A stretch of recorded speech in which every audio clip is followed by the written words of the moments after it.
Fala aí, galera. Estamos voltando então. Antes da gente passar efetivamente para a transição para a nova ordem mundial, deixa eu só relembrar com vocês aqui algumas datas importantes, alguns momentos, na verdade, importantes da Guerra Fria, né, que eu acho que é bacana a gente enfatizar, tá certo? Então, olha só. Primeiro, a Conferência de Potsdam, que acontece em julho de 1945. Potsdam é uma cidade na Alemanha que vai abrigar de novo os líderes mundiais, depois lá da Conferência de Bretton Woods.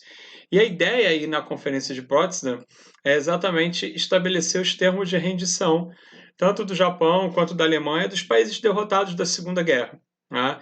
Então, a ideia é tentar colocar isso no papel, definir quais serão as indenizações de guerra e tudo isso.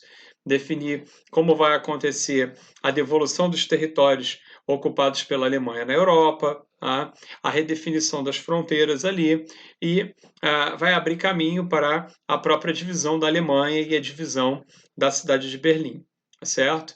Então vai ser uma conferência muito importante, tá? Já aí bem no apagar das luzes da guerra mesmo, mas a ideia é tentar estabelecer oficialmente os parâmetros aí de rendição e de reorganização dos mapas e de toda a configuração geopolítica pós-guerra. Essa conferência ela vai acabar abrindo caminho para o lançamento das duas bombas atômicas sobre o Japão, logo aí no mês seguinte, em agosto do mesmo ano de 1945. E por que isso? Porque as bombas atômicas vão servir como argumento final para que os japoneses aceitem os termos de rendição que vão ficar estabelecidos na conferência. Né?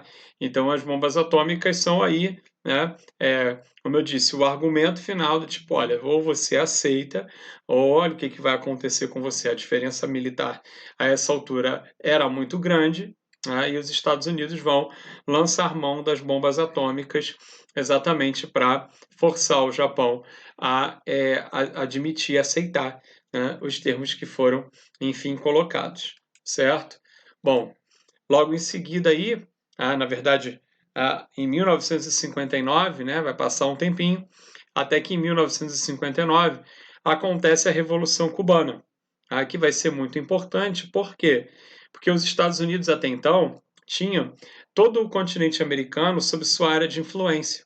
E a Revolução Cubana, promovida por Fidel Castro e Ernesto Guevara, o Che Guevara, que depõe o ditador Fulgêncio Batista do poder, e estabelece um novo governo a partir de 1º de janeiro de 1959, acaba tirando a ilha caribenha dessa área de influência dos Estados Unidos, porque o alinhamento da Revolução é todo com o socialismo e com a União Soviética.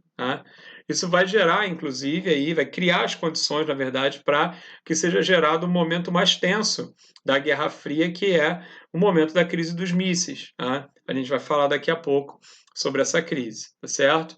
Antes, só queria destacar outros dois momentos aqui. Primeiro, em abril de 1961, o astronauta Yuri Gagarin, a bordo do Sputnik, vai ser o primeiro homem a completar um giro, né, sobre a órbita da Terra, né, a mais ou menos aí 350 quilômetros de altitude, certo? E vai ser o primeiro homem a fazer efetivamente a viagem ao espaço, é sem dúvida nenhuma uma demonstração de força tecnológica, militar da União Soviética. Essa vai ser a intenção, inclusive, tá, com essa missão, ok?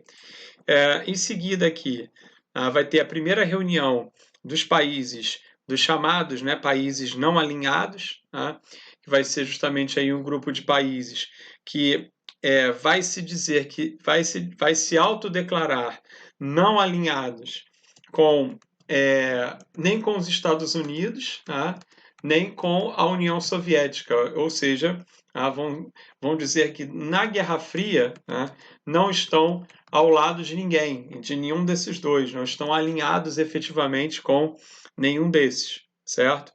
Então, vai ser a primeira reunião, né, a primeira conferência, efetivamente, né, que vai acontecer em Belgrado, na Iugoslávia, e vai contar com o presidente do Egito, na época, o Gamal Nasser, com o próprio presidente da Iugoslávia, o Tito, né, que vai receber a reunião, o general Sukarno, né, da Indonésia, Nehru, na Índia, representando a Índia. Então vai haver aí um grupo de países significativo, tá certo? Que vai efetivamente assinar essa conferência dos países não alinhados. É importante a gente saber que existe um grupo de países que, pelo menos, se autodeclara não estar alinhado nem com um lado do mundo bipolar, nem com o outro. Por mais que na prática isso fosse muito difícil de fazer, porque, imagina, se houvesse uma terceira guerra mundial, seria muito difícil você a ficar neutro, né? Dizer, olha, não estou nem de um lado nem do outro, vocês que se virem, que se matem aí, que imaginem, numa guerra entre Estados Unidos e União Soviética, numa espécie de terceira guerra mundial mesmo, imaginem, não ia ser muito fácil, né? Permanecer neutro, certo?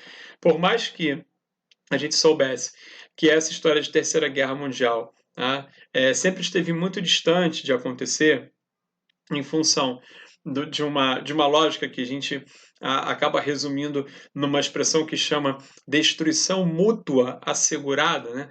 Como é que é isso? Você sabe que o seu inimigo tem todas as condições de destruir você, da mesma maneira que você tem condições de destruí-lo. Então, todo mundo sabia que, para que não houvesse, né, um conflito devastador a nível global, teria que acontecer um ataque total, um ataque único, né, e totalmente bem sucedido. Então, tipo, os Estados Unidos resolveu lá atacar a União Soviética. Eles sabiam que que o ataque tinha que ser completo, né?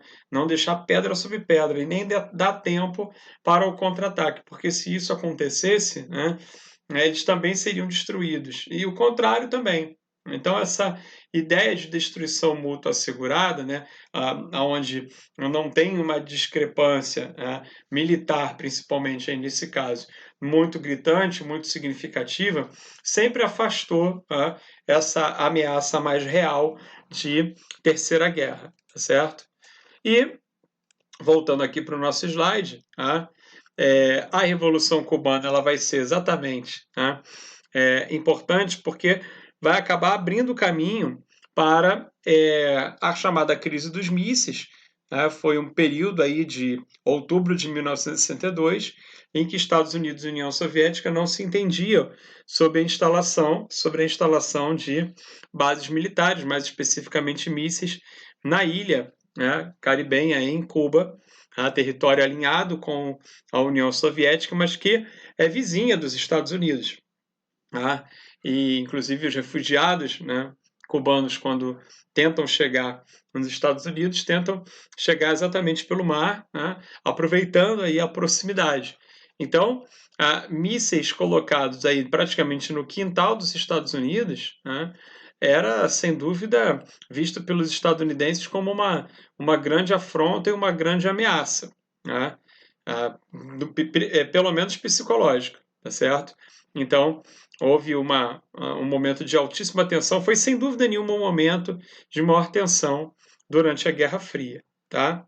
E, por último, o grande momento aí dos Estados Unidos durante a Guerra Fria, que vai ser a viagem à Lua, a bordo da nave Apollo 11, tá certo? Em julho de 1969. A partir daí, década de 1970, já começa um processo de decadência da União Soviética, e os Estados Unidos, aos poucos, vão percebendo esse processo de enfraquecimento. Na verdade, ele vem à tona na década de 80, em 1986, quando explode um reator de uma usina nuclear na Ucrânia, que na época pertencia à União Soviética, a usina nuclear de Chernobyl, na Ucrânia, e a nuvem radioativa se espalha por toda a Europa, então a União Soviética não consegue esconder esse episódio. E isso já demonstra uma fraqueza, um certo desmando, já um certo desgoverno, uma dificuldade mesmo dos soviéticos de manterem as suas estruturas funcionando bem. Então, a partir da década de 1970, a gente já vai ter um processo de crise e decadência da União Soviética, e o que o Ocidente, mais especificamente os Estados Unidos, faz é exatamente esperar, né, até que as estruturas soviéticas não aguentem mais e eles acabem entregando os pontos, o que acaba acontecendo lá em 1991. Tá bom? Vou dar uma paradinha aqui para a gente ir para o nosso último vídeo dessa série.